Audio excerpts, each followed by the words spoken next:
Have you ever wondered how some people walk through chaos like monks through storms? No flinching, no drama, just a quiet presence that says, I won't be moved. It's almost mysterious, isn't it? Someone cuts them off in traffic.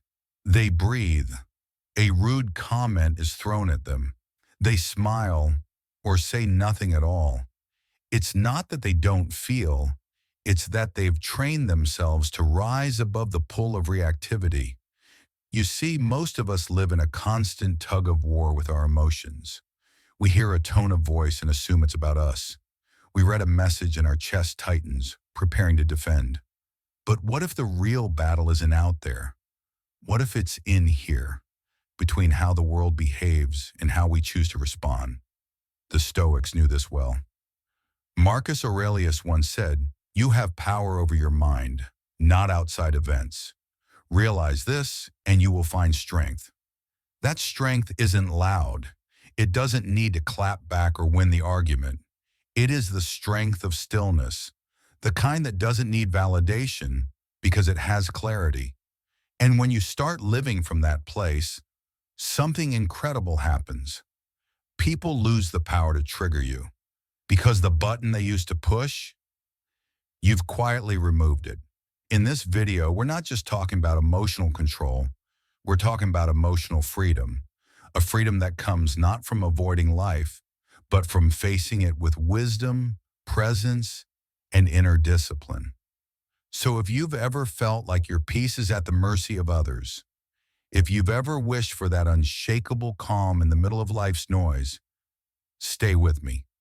Because once you understand this, no one can trigger you again. Part 1. The illusion of control and the power of interpretation.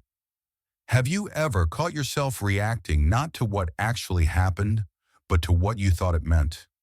Maybe someone frowned at you at the gym, and suddenly your mind starts spinning. Did I do something wrong? Are they judging me? Was it how I look? But what if they were just lost in their own thoughts? What if that moment had nothing to do with you? This is where most of our emotional suffering begins, not in reality, but in the stories we unconsciously attach to it. We don't respond to life itself. We respond to our interpretation of it. And the problem isn't that we interpret, it's that we rarely stop to question how. Carl Jung once said, "Until you make the unconscious conscious, it will direct your life and you will call it fate." Think about that. Every time we're triggered by a glance, a delay, a tone of voice, we're not responding to raw truth. We're responding to old emotional patterns. Wounds we never healed, fears we never addressed, narratives that have been running in the background since childhood. It's like walking through the world with a cracked lens and blaming the world for looking broken. If you've ever felt irrationally insecure in a social setting, if you've taken offense when none was meant, or if your mood has crashed over something small, chances are your interpretation was driving the reaction. This doesn't mean you're weak. It means you're human. We all carry old scripts, internal programs that were written long ago but never questioned. And until we pause to see them clearly, they keep playing on repeat. But here's the powerful shift. The moment you become aware of your lens, you begin to take your power back. Next time something triggers you, ask, is this really about them? Or is this touching something deeper inside me? That one question can disrupt the entire chain reaction because clarity breaks the spell. And in that space between stimulus and response, you begin to lead yourself.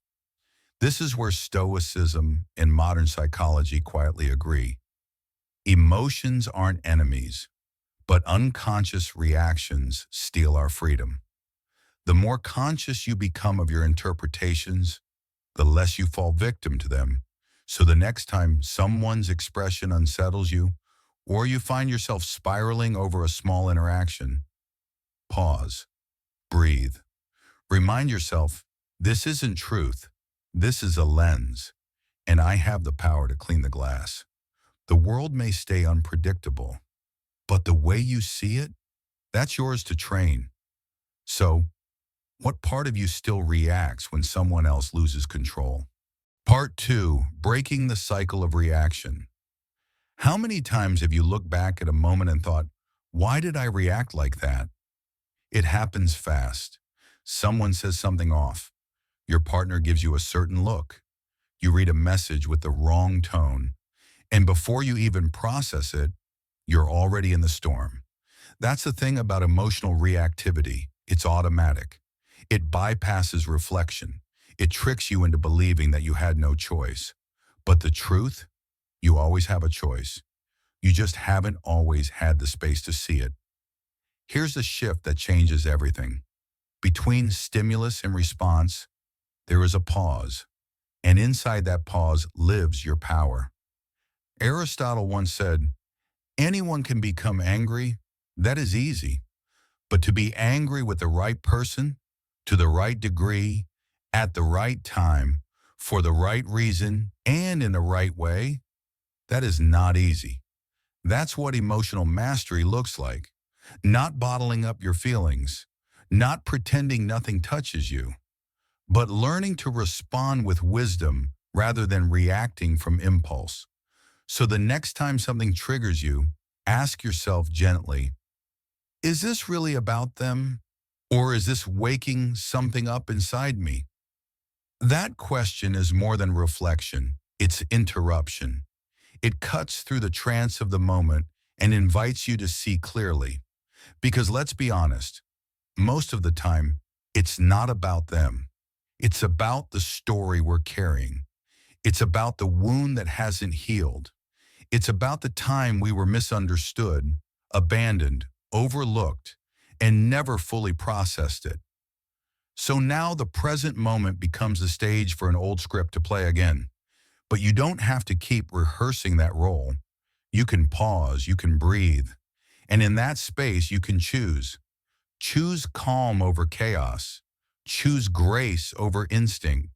Choose your values over your mood. This doesn't happen all at once. You'll still get pulled in.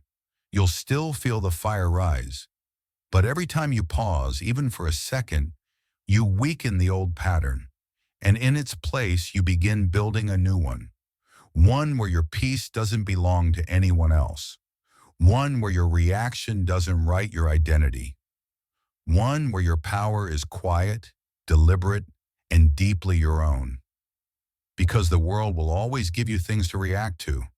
But the way you respond, that's where freedom begins. What would your life feel like if you stopped dancing to every emotional alarm? Part 3, reclaiming mental clarity. Sometimes what we think we're seeing isn't what's really there. We walk into a room and we sense judgment. We hear a pause in someone's reply, and we assume disapproval. We read between the lines even when there's nothing written. But what if, as Plato once suggested, reality is but a shadow of the truth? What if what we experience isn't the world as it is, but the world filtered through the lens of our beliefs, our memories, our fears? You see, we don't react to events. We react to perception. And perception is rarely neutral. It's shaped by old heartbreaks, shaped by childhood criticism, shaped by years of believing we had to prove our worth. So we don't just walk through life. We walk through projection. That's why the calmest people you know aren't necessarily the ones who've had the easiest lives. They've just learned how to create space between what happens and how they process it. They've practiced clarity over and over again. They don't rush to conclusions. They don't attach to every emotion. They breathe, observe, and allow the fog to settle before they decide what's real. That's not emotional detachment. That's mental sovereignty. And it's something you can build. Because clarity isn't a personality trait. It's a habit, a quiet ritual you repeat every time you choose to pause instead of react. And over time, something shifts. That person who once rattled you with a few words no longer holds that power. That thought that used to spiral for hours now passes like a cloud. That situation you once feared, it becomes just another moment, not a monster. This is the essence of emotional clarity. It doesn't mean you stop feeling. It means you stop fighting shadows. You learn to notice what's yours and what's not. You learn to let thoughts move through you without letting them move you. And with every pause, every breath, every bit of space you protect, you build something unshakable inside. So if you've been feeling mentally cluttered, emotionally tangled, ask yourself, what am I actually seeing right now? And what part of that is just my lens? That one question can loosen the grip of illusion. And as you ask it, again and again, clarity becomes your default.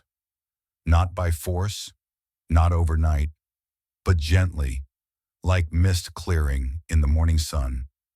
You begin to see things as they are, not as your fear paints them. And in that seeing, you reclaim something priceless, your mind, your peace, your power. Can you tell the difference between what's real and what's just a story you've believed too long? Part 4. Cultural conditioning and social programming. From the moment we're old enough to understand words, something subtle begins to happen. We're taught without ever being told directly that our value lives outside of us. A good grade earns you praise. Being quiet earns you approval. Fitting in earns you acceptance. And so, slowly but surely, we begin outsourcing our worth. Not to truth, but to applause. Not to inner peace, but to public opinion. By the time we reach adulthood, most of us are already fluent in the language of self-doubt. We've been programmed to chase validation, to fear judgment, to measure ourselves through someone else's lens. And it doesn't stop there. We scroll through social media and unconsciously compare. We see filtered lives, exaggerated wins, curated perfection. And without even realizing it, we start to feel behind, less than, invisible. That's not accidental. That's design. You see, emotional reactivity isn't just a personal habit, it's a business model. Social platforms are engineered to keep you hooked through outrage, envy, and fear of missing out. Marketing thrives on telling you what you lack, then selling you a solution. Entire industries are built on one simple idea. If you feel insecure, you'll buy. The more uncertain you are about yourself, the easier it is for someone else to define your value. But here's what the Stoics understood. Long before algorithms, before advertising, before filters, the opinion of 10,000 men is of no value if none of them know anything. Marcus Aurelius. You don't need everyone to like you. You don't need mass validation to feel whole. You need to reclaim your center, the quiet place inside you that isn't for sale. Because most of what pulls at you in this world isn't personal, it's systemic, it's conditioning, the expectation to be perfect, the pressure to respond immediately, the fear of being judged for setting boundaries.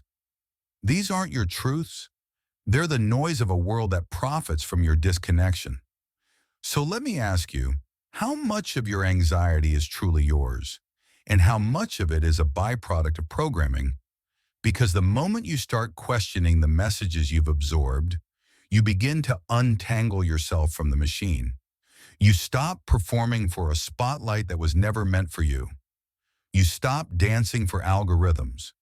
You stop handing your peace to systems designed to keep you restless. And in that stillness, something returns. Your clarity, your agency, your self-respect. This is not rebellion for the sake of being different.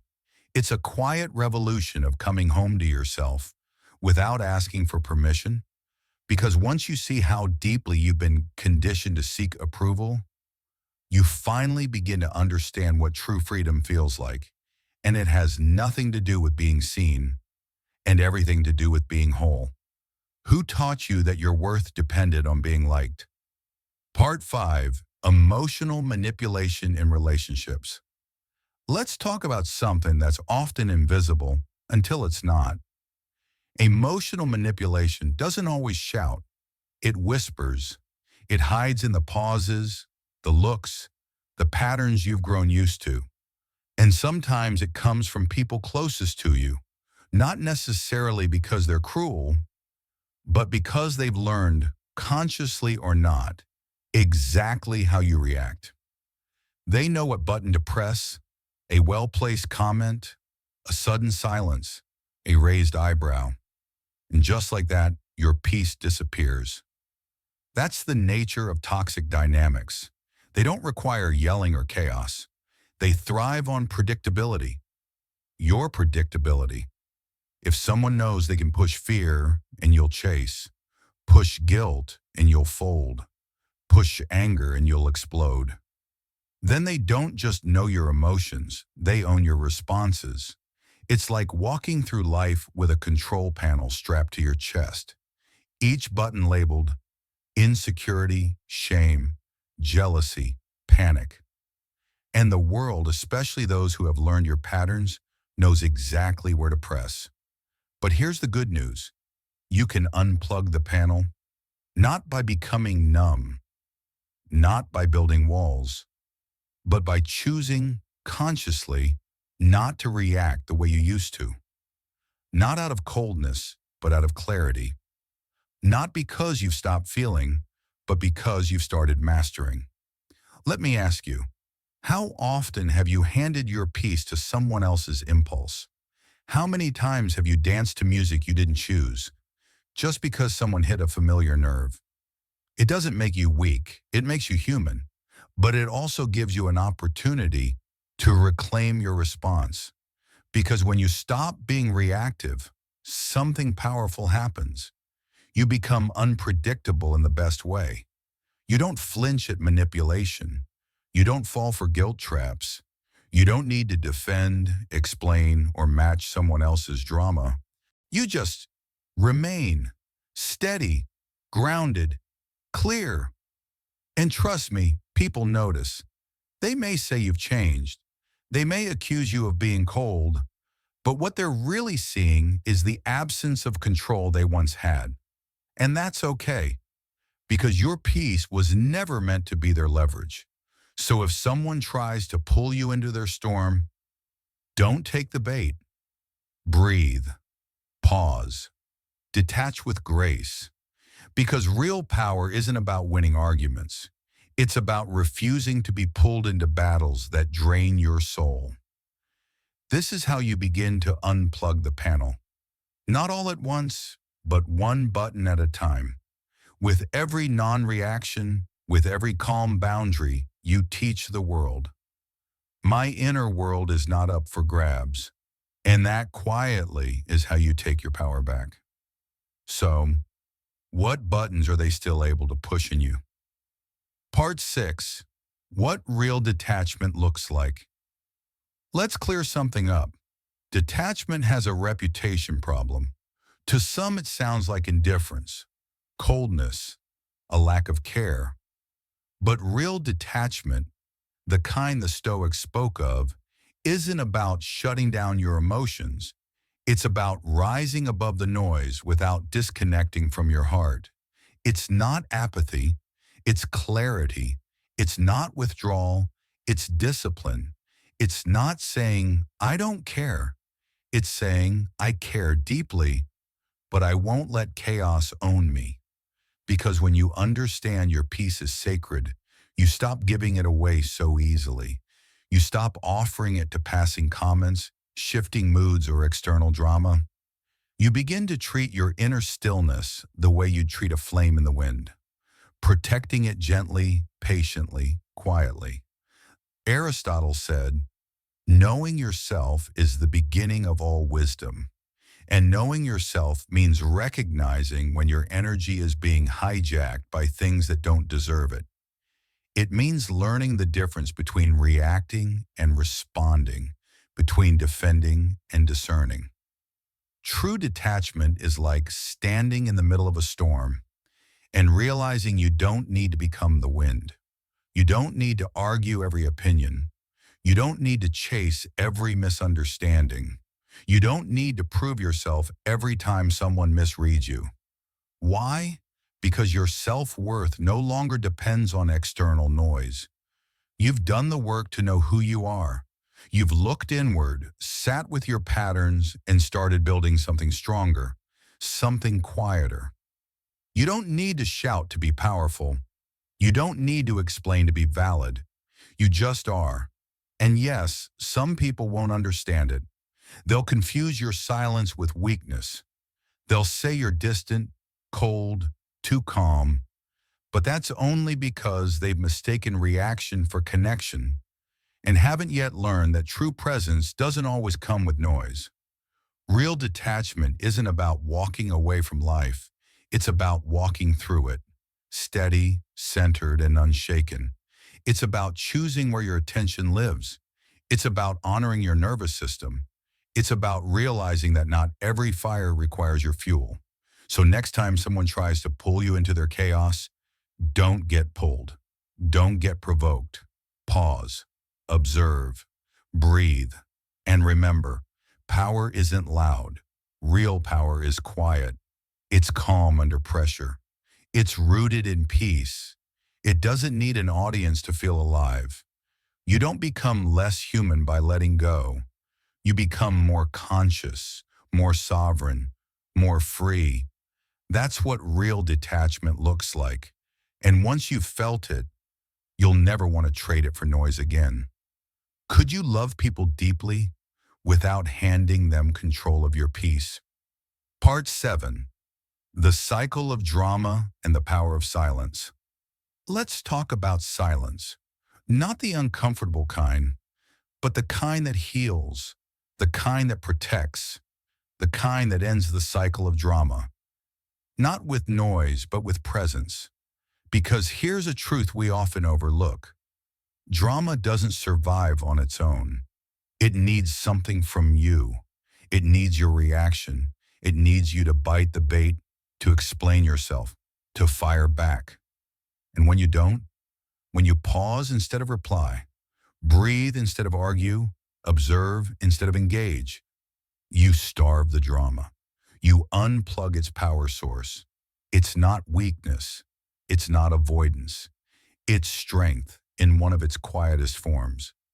Marcus Aurelius, the Stoic emperor, once wrote, "If you are distressed by anything external, the pain is not due to the thing itself, but to your estimate of it. And this you have the power to revoke at any moment." Let that settle in for a moment. Most of the pain we carry isn't from the event, it's from the meaning we've assigned to it. And that means we can change it.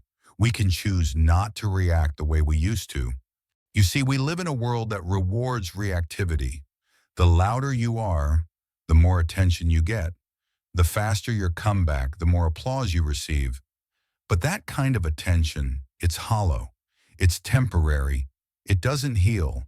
It hooks. So ask yourself, how much energy have you spent trying to win arguments that didn't deserve your voice? How many hours have you wasted replaying conversations, defending yourself to people who were never really listening? Now imagine this instead. You walk away, you don't reply. You let silence speak for you. Not because you're afraid, but because you're clear. You know that not every battle is yours to fight. You know that peace doesn't come from proving your point, but from refusing to hand your power over. When someone throws shade, pause. When gossip knocks, don't answer. When conflict begs for your energy, ask yourself, what will this cost me? Because every time you choose not to engage, you're practicing emotional discipline. You're protecting your nervous system. You're choosing clarity over chaos. And slowly, you begin to feel lighter, more grounded, more free. Because silence isn't passive. Silence is active restraint. It's you standing still while the world spins around you and choosing not to spin with it. So the next time someone tries to pull you into a storm, don't. Be the stillness instead. And let that stillness remind you, not everything requires a reaction. Not every noise deserves your voice. And sometimes the most powerful thing you can say is nothing at all. What would happen if you stopped showing up to battles that don't need to be fought? Part 8, Rewiring Emotional Responses. Let's be honest, most of us didn't grow up learning how to handle emotions. We were taught how to succeed, how to obey, how to fit in, but no one really taught us how to feel without losing ourselves. So we adapted. We became reactive. We lashed out when hurt. We shut down when overwhelmed. We chased approval when we felt unseen. And before we knew it, our reactions weren't choices anymore. They were habits, scripts written long ago, playing on loop. But what if you could change that?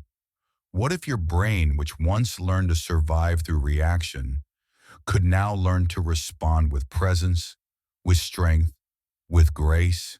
Because here's the truth most people don't realize.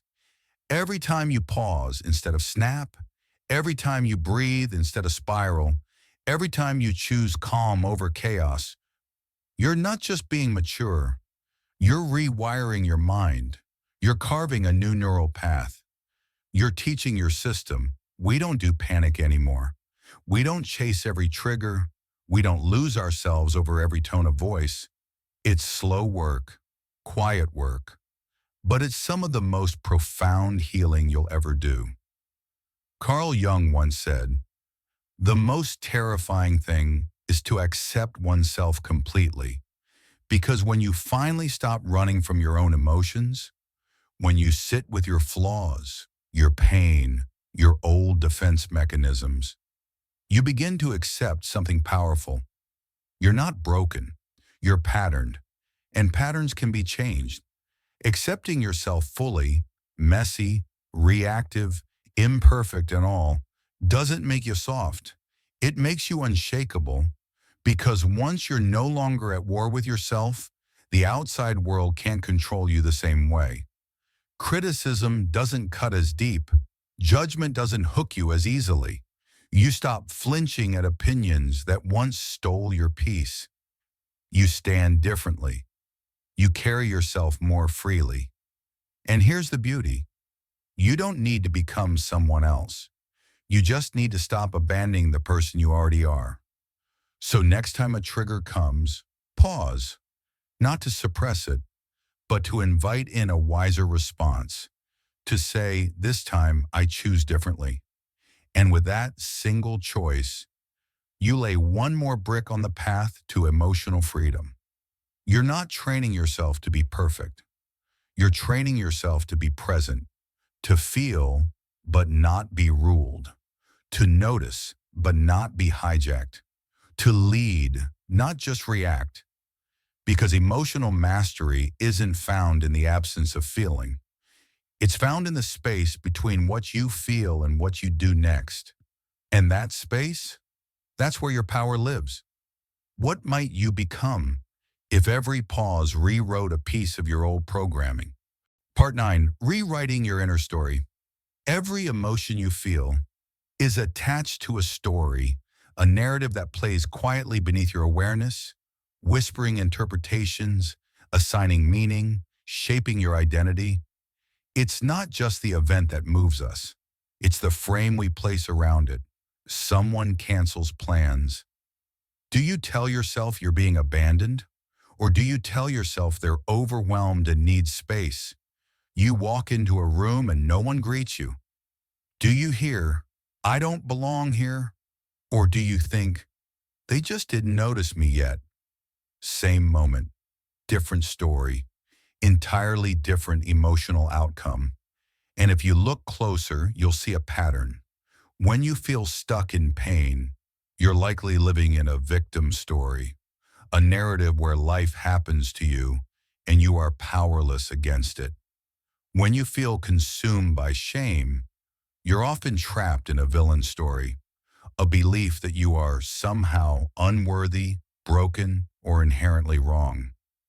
But when you rise, when you feel steady in your skin, rooted in your truth, and hopeful in your own power, you are living in a hero story, not a fantasy, not ego, but a quiet knowing that you are the author now. You may not control the plot twists, but you do shape the meaning. So here's a powerful question to ask in any moment of emotional charge. What story am I telling myself right now? Is it one that weakens you or one that calls you to rise? Because reframing your inner dialogue isn't about lying to yourself. It's about choosing a lens that serves your growth, not your defeat. Plato once wrote, "The first and greatest victory is to conquer yourself." And that begins right here, not by silencing your feelings, but by becoming curious about their origin. Sometimes the story you're carrying isn't even yours. It's inherited from parents, from culture, from past wounds. But you keep repeating it, not because it's true, but because it's familiar.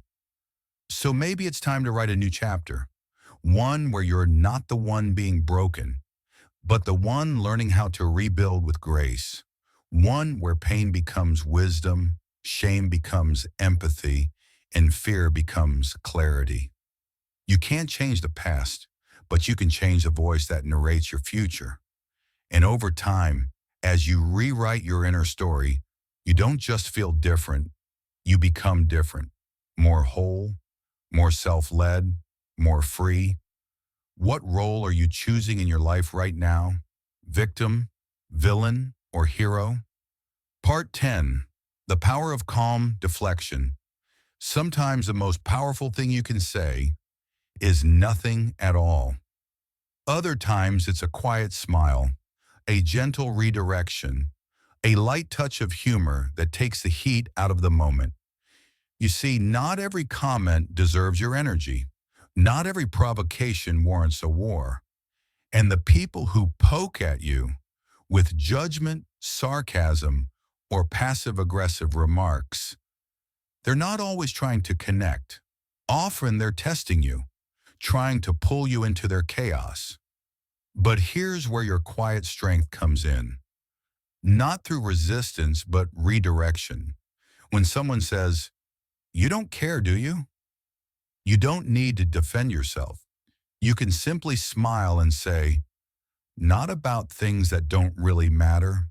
When they ask, "You think you're better than everyone?" You don't have to shrink or argue. Just breathe and say, "No, just better than I was yesterday." Notice the tone. It's not arrogance. It's not defensiveness. It's grounded self-awareness. And that's disarming because calm deflection isn't passive. It's powerful. It's choosing not to fight battles that were never yours to begin with. It's recognizing that defending yourself against every jab only drains your peace. The Stoics knew this well. Epictetus taught that if someone insults you and you know it isn't true, why get upset? And if it is true, then why be offended? This is the art of emotional aikido. Let the energy pass, redirect it softly, and remain centered. Think of it like this. Your ego wants to win the moment, but your higher self wants to preserve your long-term peace. So when the moment comes and someone tries to provoke you, ask yourself, do I need to react? Or am I strong enough to respond with silence or lightness or grace? Because often, the best clapback is a clear mind. The more you practice this, the more natural it becomes. You start to realize you don't need to prove yourself to anyone. Real confidence doesn't shout. It doesn't argue. It just is. And over time, as you choose calm deflection over reactivity, you stop being so easily pulled off course. You move through the world lighter, freer, and far less affected by noise. What if your silence wasn't weakness? but your highest form of strength. Part 11. Living with clarity and purpose. What happens when you finally stop reacting to the noise? Not just the noise around you, the opinions, the headlines, the expectations, but the noise within you too, the self-doubt, the assumptions, the old fears echoing from the past. You begin to see clearly, because every time you choose not to react, you reclaim a little more of your energy, your mind quiets, your breath deepens, and you come home to yourself. Stress that once lived in your body like a permanent guest starts to leave. Insecurities that used to flare up from every glance or silence begin to dissolve. Why? Because when you're no longer tossed around by every emotion, you finally see what truly matters. This is where clarity begins. Not in trying to figure everything out, but in stripping away the noise that never belonged to you in the first place. The Stoics called this apatheia. Not apathy in the modern sense, but tranquility, a state where the soul is untouched by chaos, where you respond from wisdom, not impulse. Imagine moving through your day with that kind of stillness. Someone criticizes you, and you hear it, but don't internalize it. An unexpected challenge shows up, and you meet it with presence, not panic. Your life becomes less about controlling others and more about aligning with your inner compass.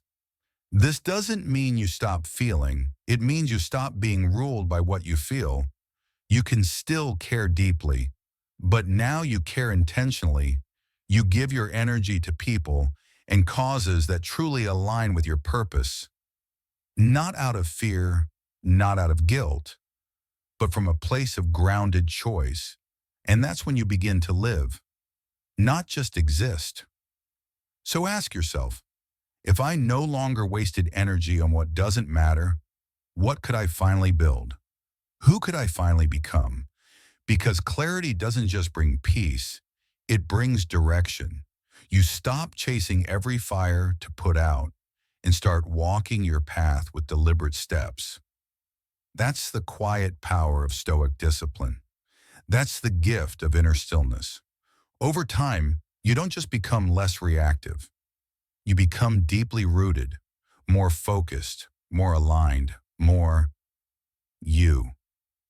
What would it feel like to move through life without needing the world's applause? Part 12, Final Message, The Shift Toward Mastery. Let's pause just for a moment, because if you've made it this far, you've probably felt the truth of it. Most of your stress was never from the world itself. It came from the stories you told yourself about it, the silent fears, the hidden beliefs, the moments you gave your power away. Not because you were weak, but because you were unaware. You see, Marcus Aurelius once said, "You have power over your mind, not outside events. Realize this, and you will find strength." And that's what this journey has been about. Not chasing perfection, not becoming untouchable, but returning to your own mind with honesty, with clarity, with compassion. When you begin to rewrite your emotional script, you don't just feel better, you become better. Not in some grand external way, but in the quiet of your being. You stop reacting from old wounds and start responding from wisdom. You choose calm over chaos, presence over performance, truth over triggers. That's mastery, not the kind that demands applause, but the kind that walks through life with stillness in the eyes and peace in the chest, even when the world trembles around it. Because the more you honor your peace, the less you need to prove anything.